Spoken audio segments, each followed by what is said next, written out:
You are listening to a True North Eager Beaver Media Podcast.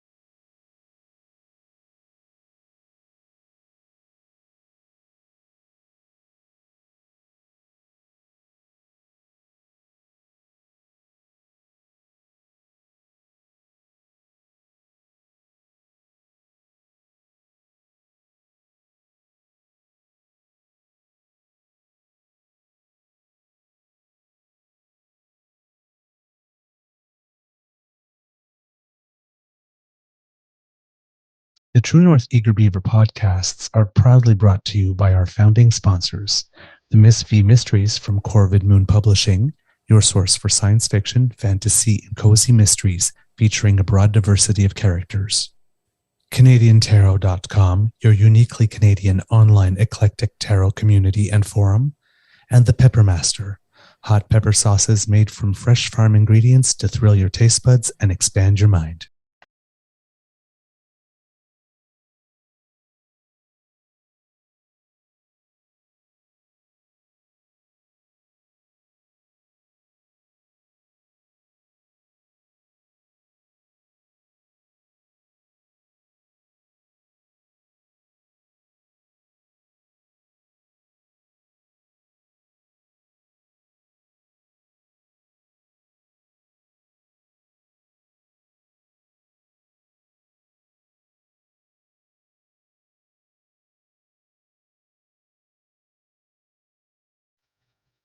Well, good morning and hello, kids, and welcome to season number 3 and episode number 87 of the Daily Beaver here on the Crier Media Network.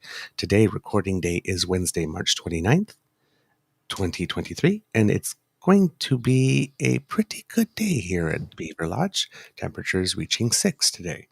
I'm your host, the Eager Beaver, pronouns he, him, hey, Mr. Beaver, eh? And with me, as always, is my good friend, Mr. Grizzly. Of course, a big thank you goes to our podcast's founding sponsors, the Pepper Master, the Miss V Mysteries from Corvid Moon Publishing, and CanadianTarot.com. We have a Wednesday morning nibble for you, but before we do anything, we have to take a moment to say hello to our dear friend, Mr. Grizzly, and ask him, how's your mental health today, sir? Well, good morning, Mr. Beaver. I'm tired, as I'm sure you can hear in my voice. I think mental health is good. Yeah, I think so. Just a little tired. Been up since 4 a.m., so, that happens.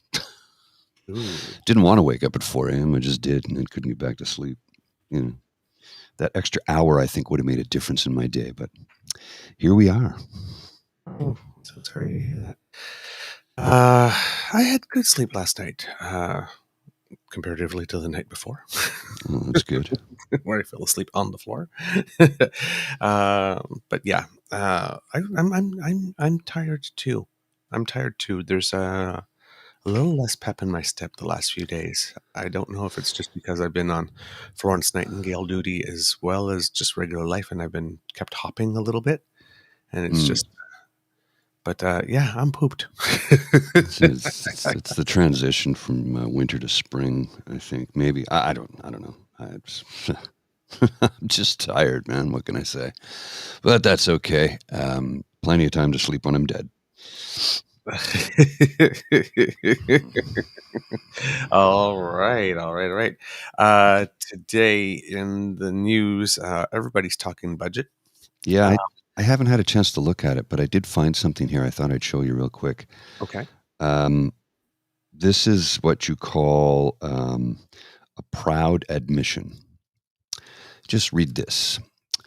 At Ben Ryan, at Ambionics UK, you're my favorite Nazi, racist, homophobe, transphobe, Islamophobe. Christine Anderson replies, thanks, and I do plead guilty, all of the above, with a wink. You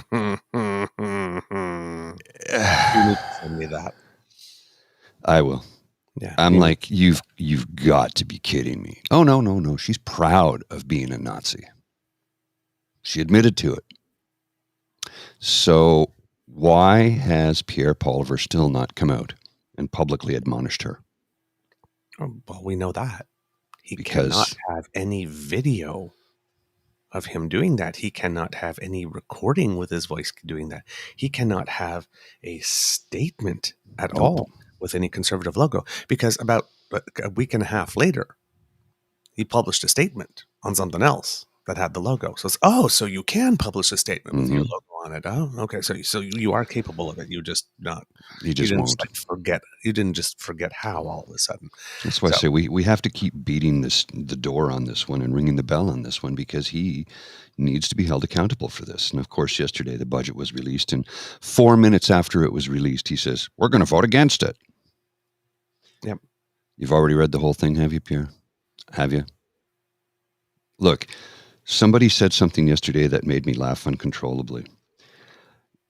The Conservative Party could have written the budget and submitted it, and the Liberals said, "No, I don't think so." And then put the Liberal name on it, and the Conservatives would vote against it. Pretty much. Like a Conservative budget, they just slap the Liberal logo on it, and they say, "Yeah, we're voting against it." They're just so damn contrary. Look, years ago, I lost respect for Jack Layton. Thank you. I wanted to He say swallowed Dempsey. himself on the tax cuts. Well, not only that, but there was a budget that was about to be released by Stephen Harper's government, prime ministerial role at the time, and he says they said, "So are you going to vote for it or against it?" And he says, "I haven't even read it, but I'm going to vote against it because I know what Stephen Harper's like." And I'm like, dude, that's not how you do politics. No. Read it first. Form an opinion. Don't go in with a preformed opinion, because that's prejudicial. And I disagreed with it. And I lost a lot of respect for him on that one. Look, as much as I disliked Harper and his economic policies, at least review it, man. Yeah. Where I lost respect for him is when he was standing against the corporate tax cuts. Said he was not going to stand for it. And then there was some stuff having to do, there was some coalition talking. And before, he said he was joining the coalition, but after he said he was doing that, he sort of like went to Harper one-on-one and said, if you can give us these couple of things that we want in this budget, we won't. And then Harper sent him packing, and then Harper was taken down. But it's like, dude, we understand that you politics is compromise. Yes, but you were going to swallow yourself up on the whole on the corporate tax cuts, which you swore up and down, left, right, and center was the thing that was the difference between you and everybody else. And then secretly behind everybody's back, after you struck a deal, you went and said, "Hey, I'm willing to strike a better deal with you if you'll let me have it." Yeah. Whoa. Don't get me wrong. I still think Jack Layton was a good man, a flawed human, just like the rest of us. Just like everyone else, but he saw an opportunity to get a little extra power, a little extra headlines for himself, and exactly went back on his word to many people when he tried that. Well, I know a lot of people that had been in long-standing NDP supporters who walked away from it at that point. They're like, "I'm without a party now." Yeah. If you would put something up there, Mr. Grizzly, what you were saying is that, you got Pierre Pulver here saying, "Breaking, Conservatives will vote against Trudeau's plan to add billions of new inflationary debt and tax hikes on heat, gas, and groceries. Time to bring home a country that works for the people who do the work with lower prices, more homes, and powerful paychecks." What the hell does any of that mean? Okay, first of all, what the is a powerful paycheck? Seriously, he's just slapping words together. Yeah. Oh, it's an alliteration. Powerful paychecks. Okay, how does a paycheck become powerful, and how are you going to do that? I believe we call that a word salad. Yeah. So, breaking is doing a lot of work in that tweet, right? Because I mean, I don't know about you, Mr. Grizzly, but the suspense was killing me what the Conservatives were going to decide on this one. Come on, we knew it was a foregone conclusion they were going to do what they did. I knew. The anticipation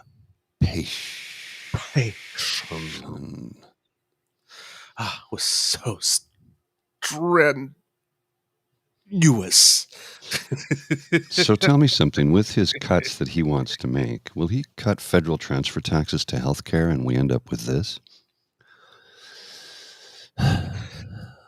From Gail Vaz Oxlade, Canada here's the future writ large if you keep voting for parties determined to privatize healthcare. From somebody in the U.S., Gritty is the way. Gritty 20202. POV, you're an American who needed a heart transplant. Payment options, payment plan, $3,789.91 times 60 months, or pay in full, $227,394.75. Due 11/15/2022. So November 15th of 2022, somebody was billed $227,394.75. Thank you for choosing Memorial Hermann for your healthcare needs. I'm pretty sure they did not choose if they were having a heart attack or a heart transplant. Or transplant. Or heart transplant they may have chosen. But then again, I'm not sure that there's like 5 hospitals in town that you can go to that all do heart transplants. Yeah, some are just, like urgent care clinics, right? So. Right. But, that's the government we'll get if he gets elected prime minister, because more powerful paychecks, which means he's going to cut social programs and reward the wealthy and screw over the working class and poor. And if you're middle class, well, you're going to have to mortgage your home to pay $227,000 for a heart transplant. You think that isn't coming? It's already happening in Ontario. It's already happening. Mm-hmm. It's only a matter of time if you let them run. Yeah, this kid Tim says it's hard to haggle with them, I think. Yeah, especially when you're on the table. Yeah. Yeah. Anesthetized. Wait, how much? Wait a minute. I could hear the joke, eh? An American, a Russian, and a Canadian go to a hospital. It's like, or get. Oh yeah, that's the joke. It's like, was a. Oh darn! Like this, but it basically, it's like 3 people end up in a bar. Like this, and it's like they all died and went to heaven, but they were sitting at a bar, and then all of a sudden the American's telling the story to the bartender about how it is that he got there. And he said, well, where are the other 2? He says, oh well, last I checked, the Scotsman was trying to negotiate St. Peter down from like $500 to $250, and the Canadian was standing there going, shouldn't OHIP be paying for this? Yeah. Yeah, like, sounds seriously. about right. Yeah. Sounds about right. It's just like, oh my God. It's just like, well, why did you die? Well, it's like the anesthesiologist wouldn't go down to 200. And I said, no deal. Nope, no deal. Just, dark humor. Dark times. Yes. You gotta, gotta laugh, because if you don't, you're gonna cry, and nobody wants to see a grown man cry. No. So kids, to be totally honest, I took a bit of a day off. So what I've got here is just stuff that I cobbled from looking here and there. I will promise more watching and analysis of my own. But these are the big highlights that have come up based on places that I've looked for now. Budget will basically promises $21 billion in new measures over the next 5 years. A lot of people are screaming $40 billion. I went to Bloomberg for this data because they do the best with, oh yeah, economics and all that kind of stuff. So this one said, according to Bloomberg, it's $21 billion in new measures over the next 5 years. The bulk is a suite of tax credits to boost the power grid and get companies to invest in green technology, as we mentioned yesterday, because Chrystia Freeland had signaled early on that she had basically 2 priorities, and that was healthcare and the green economy. And of course, the green economy, most of that was in reaction to the government of the United States doing the IRA, which I forgot what it's called now. Not Irish Republican Inflation Army. Reduction Act. That is. That's what it is. Yes. No, not. No, they did not legislate the Irish Republican Army. And she said, "We will invest in strengthening Canada's public healthcare system, and we will invest in building Canada's clean economy. Investments in our economic capacity are fiscally responsible, and failure to make the necessary investments in our economic capacity and in our economic future That is irresponsible and that is reckless. These are things that Chrystia Freeland had said before the budget. Mm-hmm.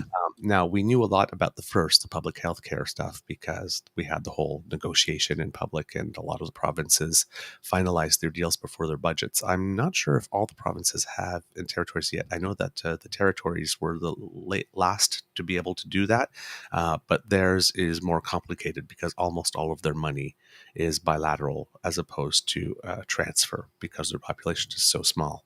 And I believe there was one province that hadn't yet either. I believe it might be Quebec, but everybody else had signed on the last that I checked. I just haven't heard any news that the last four had reached a deal yet.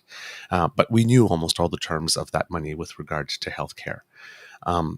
With regard to the environmental spending, she said, when it comes to leveling the playing field with the United States, or at least making sure that we're playing to our strengths and doing what we need to do, it's not like the $2 trillion that was invested in the Inflation Reduction Act in the United States woke us up to this field.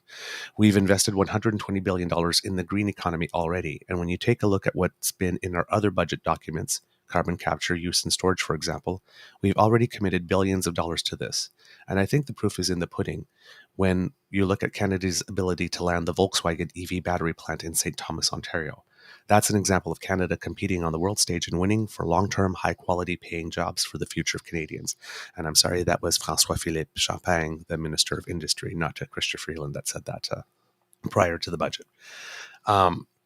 Now, we had mentioned on the show yesterday that we couldn't invest dollar for dollar, and we're trying to invest in certain strategic areas so that we can compete a little bit.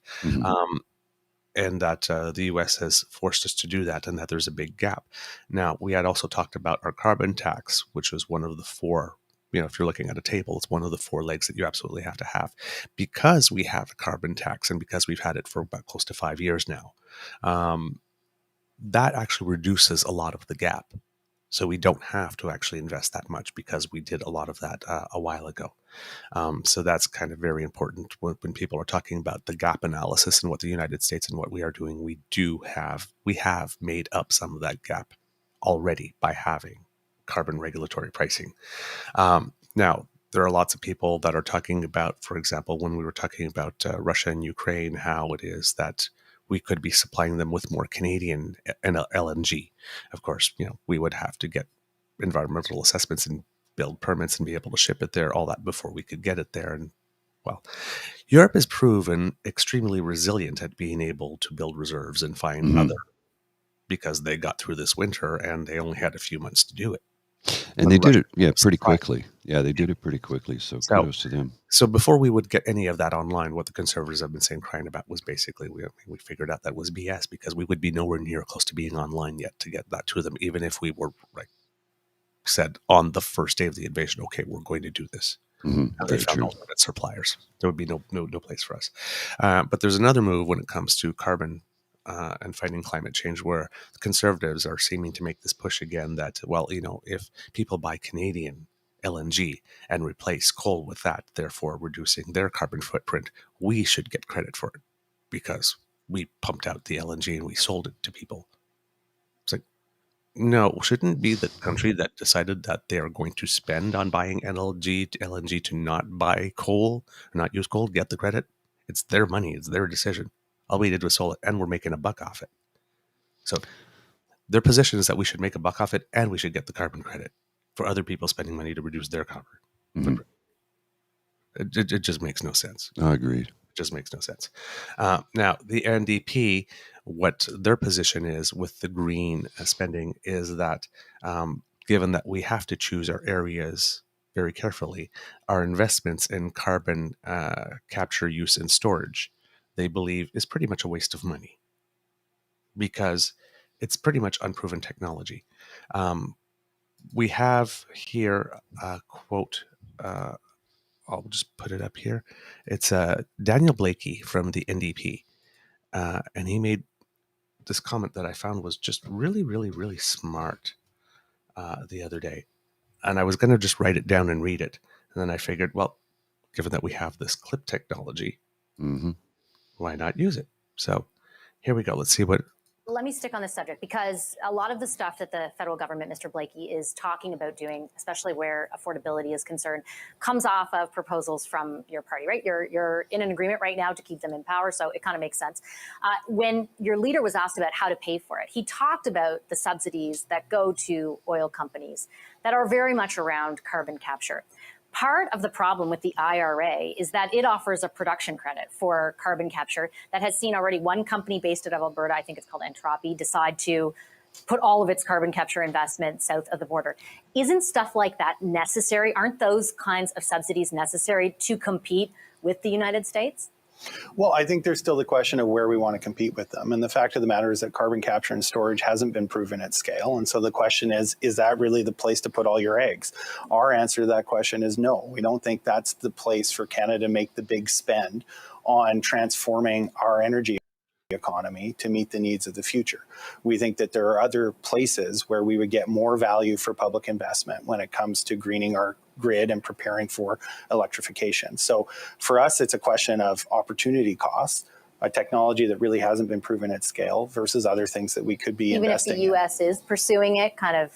Well, I think what we've heard in a number of, it's not just my word you can take for it, a lot of economists have said, look, Canada, the U.S. is firing on all barrels with the IRA. Canada's not going to compete with the United States on every item in the IRA, so we have to choose carefully. New Democrats don't believe that using what public funds we have in Canada to compete on carbon capture and storage is the best way to electrify our economy, lower our emissions, and create the kinds of jobs that we all want to see for Canadians. So one of our contributions to the fall economic statement was to insist very strongly on having language like the Biden administration has put around their investment in clean tech, ensuring that there are good paying jobs with good benefits as part of that package. That's something that we have continued to push for investments that we may see coming up in the budget. Do you want to see them explicitly tied to union jobs?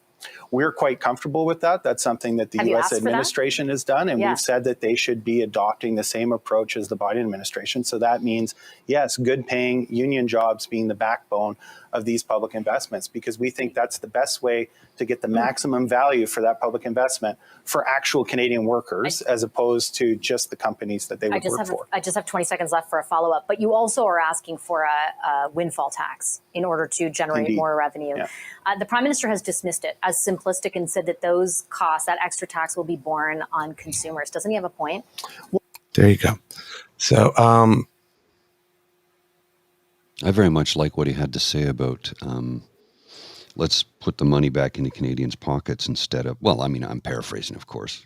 I'm using sort of Poliver's language here, but put the money into Canadians' pockets as opposed to corporations getting big tax cuts. Let's get good union jobs where people earn a good living. Like, he's saying the right things, if you ask me, as a working class dog. Look, I just want to join the middle class, man. I'm not asking for a lot here. I'm really not. You're muted, sir. Sorry, I had cut it, but there was a second part of his what he was saying that was really important, and it follows immediately. I thought it was a little further down, so but I will play it. So he's going to answer the question from Vashi Kapelos that I just played and cut. Whoops, I pressed the wrong button. Yes, you did. Just instead of pressing play, I pressed close. Here we go. Sound, please. Oh God, why is this? It's sound on the video. On the video. Yeah, it's sound on the video. Yeah, I know. I see it. Back to your conversation with Jazz on affordability, I would say this is a major difference between Conservatives and New Democrats when it comes to affordability. They would say that widespread tax relief is the only way to really make things affordable for Canadians. We would point out to the many companies that have been jacking up prices on everything from housing to groceries, oil and gas, in order to eat up Canadians' disposable income, because the market will charge what the market can bear. Our approach has been to try and concentrate on bringing down the price of things that Canadians can't do without: dental care, prescription drugs. We think there are other areas. Childcare is another example where New Democrats have fought for a long time in order to be able to lower that cost, because we believe that by lowering the cost of things that people can't do without, we actually create more room for disposable income, because if the disposable income is what's left over when people have paid for the things they can't do without, then it still adds to demand in the economy, though, potentially increases inflation. But companies are competing to get disposable income after Canadians have paid for housing, prescription drugs, and childcare, instead of competing for the money that should be going to those things for Canadians to be able to access. I'm out of time. Bingo. Yeah, he's preaching to this choir. That's the congregation. That's the difference between conservatives and pretty much everybody else right now. Conservatives believe in broad-based tax cuts for everyone. It doesn't work that way. Even if you don't really need them in order to be able to make life more affordable. Whereas other parties believe in lowering the costs of the essentials. Now, both of them are going to create disposable income. And both of those things are inflationary at the moment. But one will benefit again, the when you're average in a citizen. period of, yes, but as we mentioned, in a period of inflationary pressure, if you're a government, you do have to spend money on making sure that the most vulnerable don't fall through the cracks during this period, because that's just going to cost more. And you can't do general affordability measures for absolutely everyone, because that just pumps way too much money into the economy like this and dilutes the amount that the most vulnerable can get. I shudder to think of what this country would look like right now if Andrew Scheer was prime minister during the start of 2020, and what we would look like today. I mean, thinking about that is frightening. How many more people would have died because of COVID? How many poor people would have lost everything because of COVID? How many? How many? How many? How many? How many? Yep. That's what I was going for there with that. Yeah. How many? How much? What's the number? Yes or no? So when it comes to things, for example, like the Volkswagen plant that Minister Champagne was crowing about, a lot of people are asking, well, how much money did we put into it? And the government's not giving a number. Now, there's a reason for that. It's because the government of Canada is seemingly in negotiations with many other companies on similar deals, and therefore they do not want to give away their quote-unquote proprietary information as they're negotiating. So they don't want to lose their strategic advantage at the moment. But when talking about spending, François-Philippe Champagne said, when you compare with the amount that we had to invest over the last two to 3 years in Canadians to get us through the pandemic, there will certainly be a change in quantum there. And then he added, for 7 years, we've been investing in what economists call the supply side of the economy. What does that mean? It means investments that allow our economy to grow. And so when we took a look at the Canada Child Benefit, when we took a look at dental benefits, when we take a look at the child care agreement that we have, all of this allows the economy to grow, and also in a way that doesn't hurt price and inflation. Now, that's not exactly true, because doing these things allows for greater labor force participation, which means more people are making money, which means more people have money to spend. But it's not as inflationary as if you're giving to those who don't, who won't spend the money on essentials. They'll spend things on luxuries, or, boost dividends, or give themselves an extra bonus, or that type of thing. Now, with regard to environmental spending, another pressure that has been placed upon it is the recent release of the IPCC report, the International Panel on Climate Change, that has strongly recommended countries moving their 2050 targets to 2040, because we're not doing things fast enough, which of course then, being more aggressive increased costs.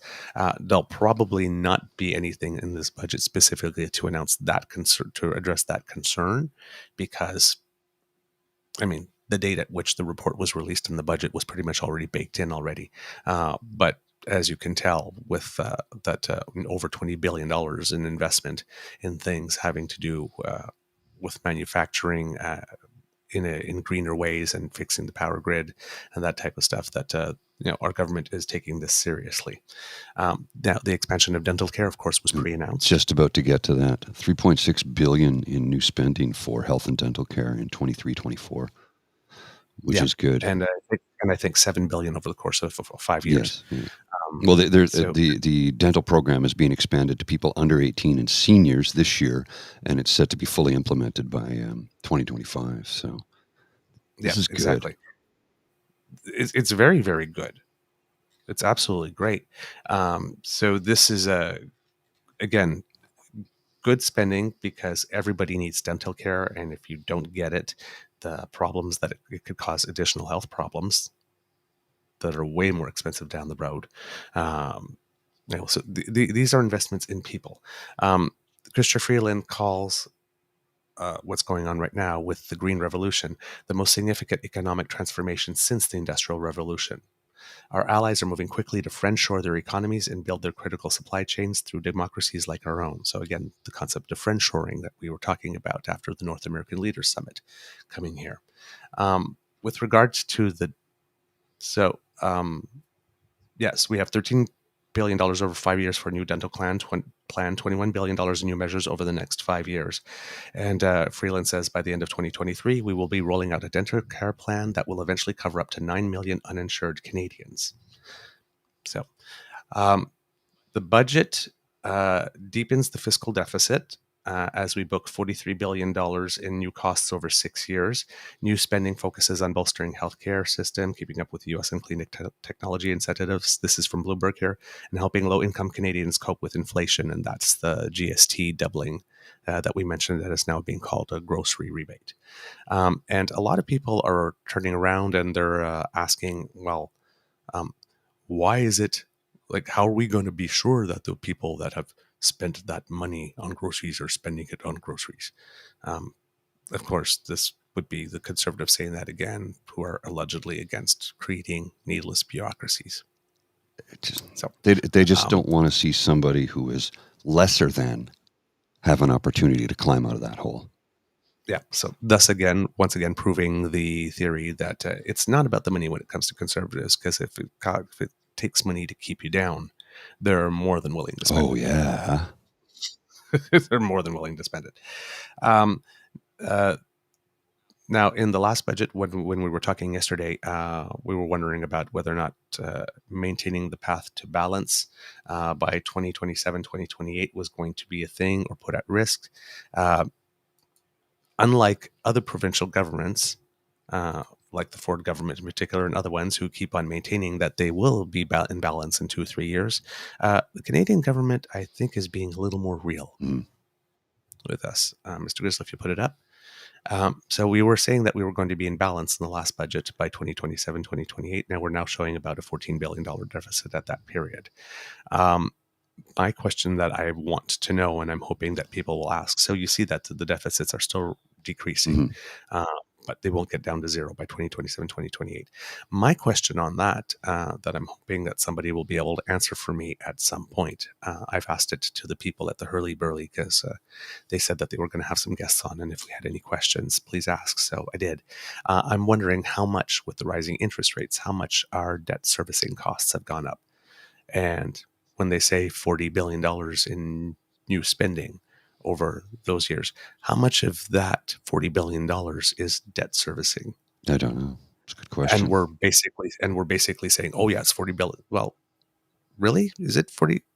Because if the amount in new spending, actual new spending, is less than the amount of debt servicing, we're actually spending less on things. It's just the interest rates that gone up, right? So a lot of people, that's a very, very important detail, because you got Pierre Poilievre going all over the place saying that this is a full frontal attack on the paychecks of Canadians.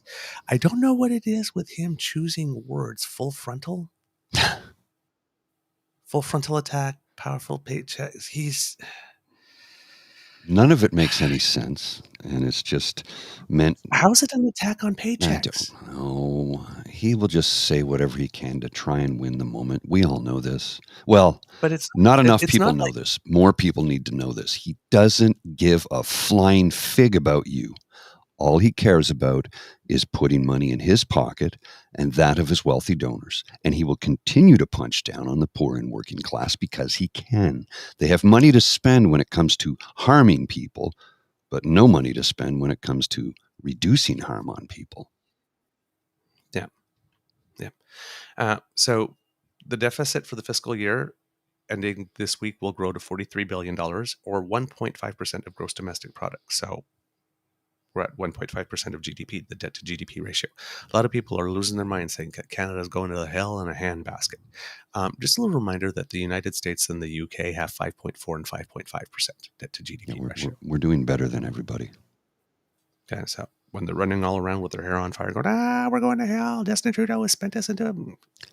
No. Well, here's the other one so they were going to levy a new tax on alcohol, beer, and wine. Mm-hmm. So the current rate on wine per liter is 0.688 cents. Or no, so 68 cents, 69 cents basically. The previously announced rate in 2023 was supposed to be 73, and it's actually 70.02. So wouldn't this be a tax cut? Well, I mean, when it's the other way around, the Conservatives call it a tax increase. Mm-hmm. Well, if it was supposed to be to 73, but we only got to 70, wasn't that a tax cut? Well, basically, because they announced a 6% increase and they slashed it down to just 2%. So that's a 4% cut, technically. I mean, if it was a Conservative budget, they'd be announcing this as a 4% cut. Of course they would. Well, no, it would be 4% cut because it was 6 and it's only 2. So they would be announcing that as a 66.66% cut. Yes. True. To make it seem larger than it is. Yes. And the percentage would make sense. It would be legitimate, That's true. Well, you always take, that's a PR thing. You always take the bigger the number that looks more impressive. Of course. Because, I mean, we're saving you 3 cents on a liter. Doesn't sound so great. We're saving you 2/3 off. Well, wow. That makes me pay attention. Well, you saw how the guy explained how to women how a ruler works. A ruler has 2 measurements. It's got the IN, which is incorrect measurement, and the CM, which is correct measurement. So 8 CMs is the correct measurement.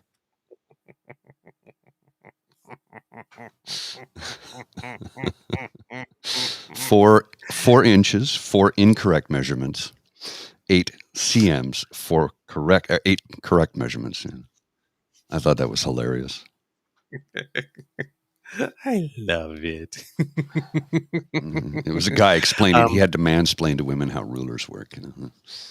I'm sure, ladies, you've heard that one before. Yes. So that's 1 year debt to GDP. Federal debt as a proportion of GDP will climb to 43.5% in the fiscal year that begins April 1st from 42.5% this year. It's expected to decline back to 42.2% in 2025-2026 and then to 39.9% or 40, let's say, by the end of the forecast horizon. So just a slight still uptick in the debt to GDP ratio because we're still absorbing costs from the last few years. And transition costs, obviously, to move to a new economy and new ways of doing things. But we should be back on track to decreasing it starting next year. New spending on health transfers to the provinces for expanded dental care totals $31.3 billion over 6 years. Clean energy incentives, $21 billion. And target inflation relief measures totaling $5.2 billion. And the government plans to issue $172 billion in bonds in 2023-2024, which is down 7% from the current fiscal year. So we will be borrowing less money on the international bond market. We are still tilted. We're tilting our borrowing as well to the short end of the stick with 2-year bonds, accounting for 44% of the total insurance rather than longer bonds. So we're buying shorter term bonds as well. It changes rules for financial institutions that receive dividends from Canadian companies. Payouts will be taxed as business income, raising an expected $3.2 billion over 5 years. So that's kind of a wealth tax in a way. And the government's also charging the alternative minimum tax on high earners. It's boosting the rate to 20.5%, up from 15%, while quadrupling the income threshold at which the tax might apply. So the measure applies primarily to individuals who earn at least $300,000. So another bit of a wealth tax.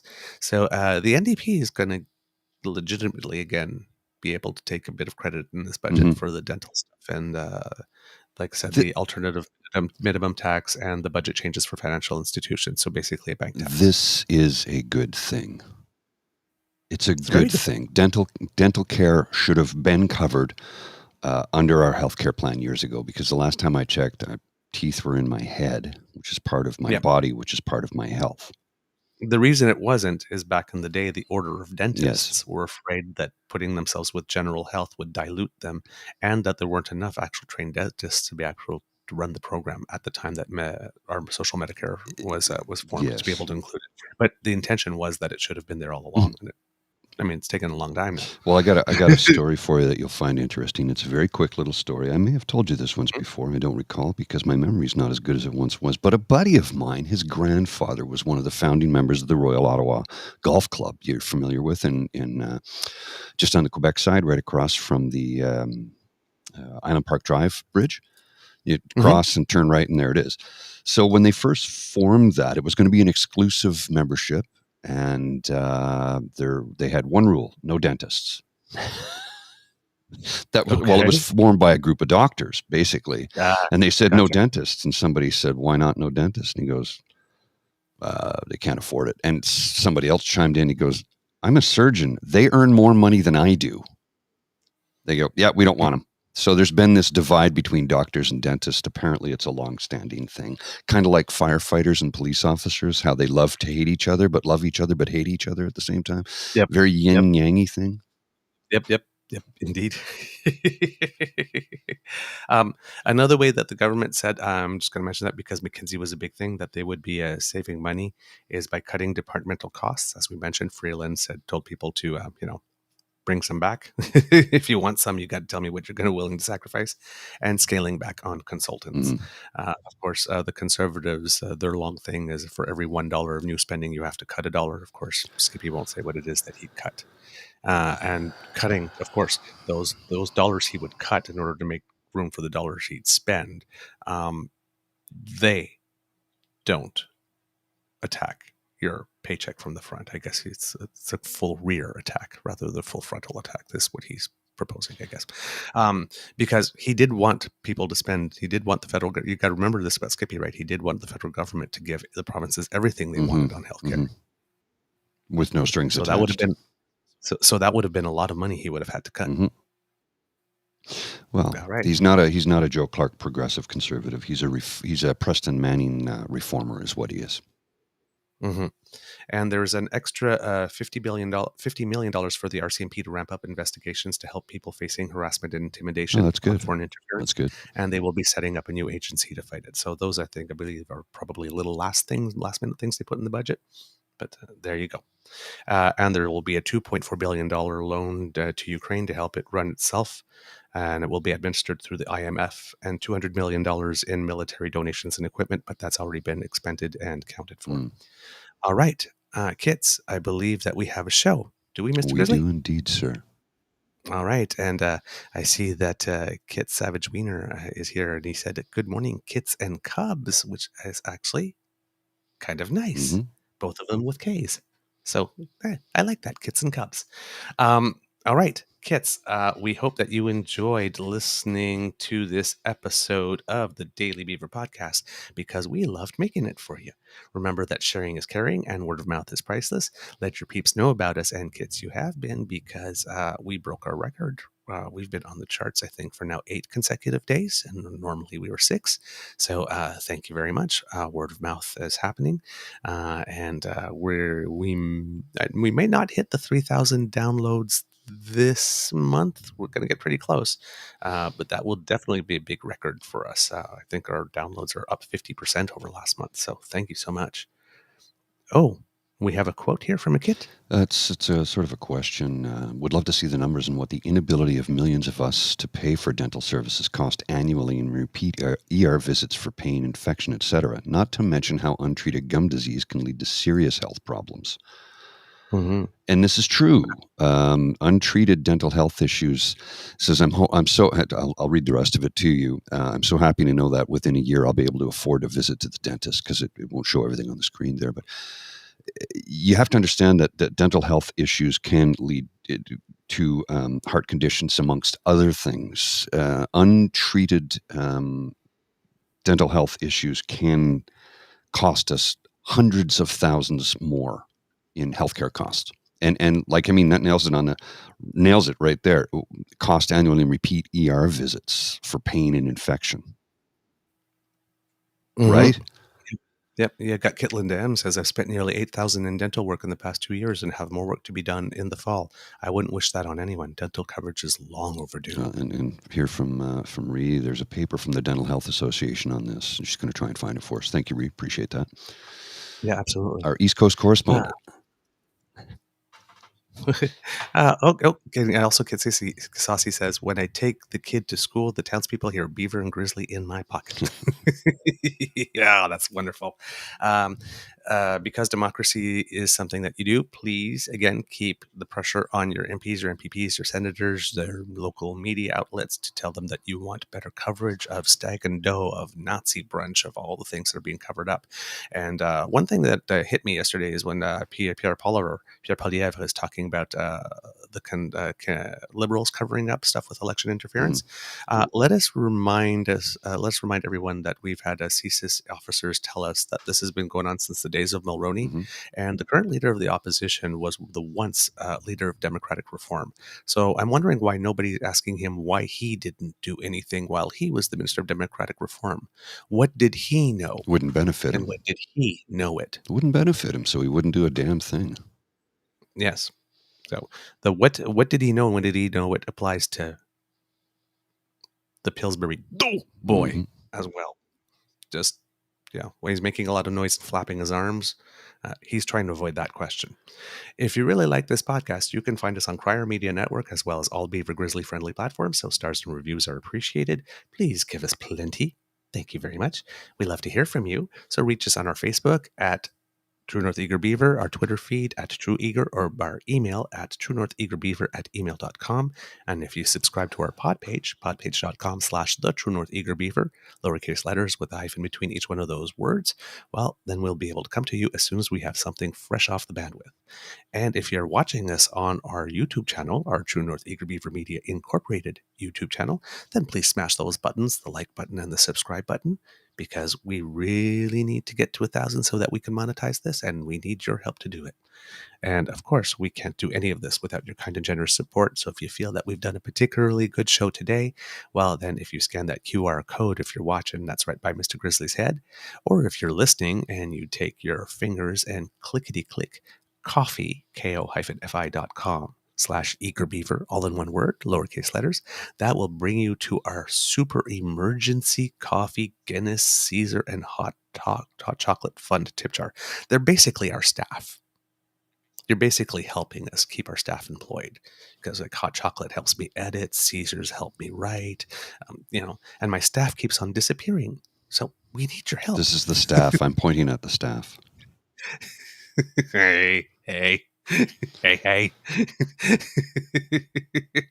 From the Beaver Lodge, this is your Eager Beaver saying, until next time, dear kids, it could be a tough world out there, so be kind to and gentle with yourself, and hopefully I will get more first-hand knowledge of the budget myself, not just things through Bloomberg and new little news clips, and be able to have something a little more in-depth for you on future shows. But Mr. Grizzly, we need your words of wisdom. We're hanging on a thread. You need to get in touch with your MP, your MPP, your MLA, and let them know that we're not going to let this Nazi brunch thing go, and Poilievre needs to answer for it. Poilievre, whatever he wants to be called. Poilievre now. Is it Poilievre now? He keeps flip-flopping on that. Send him a flip-flop while you're at it. Preferably a filthy, dirty, used-up one you found on a beach somewhere. Drop that in the mail. Just as long as it has his address on it, he'll get it. So a filthy, dirty flip-flop along with a sternly, tersely worded letter about how you're pissed off that he is not holding his MPs responsible and how he has not publicly admonished the Nazi who had brunch with his members of parliament. I think that's good wisdom, Mr. Grizzly. All right, please roll those credits.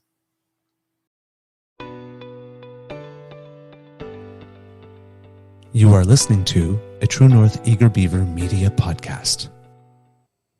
The True North Eager Beaver podcasts are proudly brought to you by our founding sponsors, the Miss V Mysteries from Corvid Moon Publishing, your source for science fiction, fantasy, and cozy mysteries featuring a broad diversity of characters. CanadianTarot.com, your uniquely Canadian online eclectic tarot community and forum, and The Peppermaster, Hot pepper sauces made from fresh farm ingredients to thrill your taste buds and expand your mind.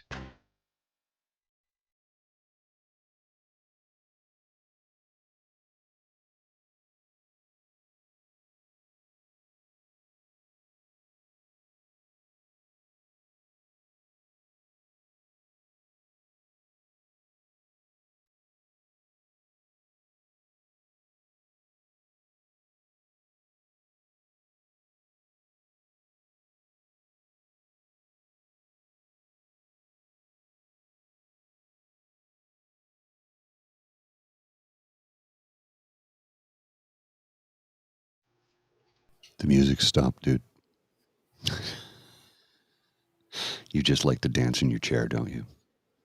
I can't help it. Kids, make time to dance today.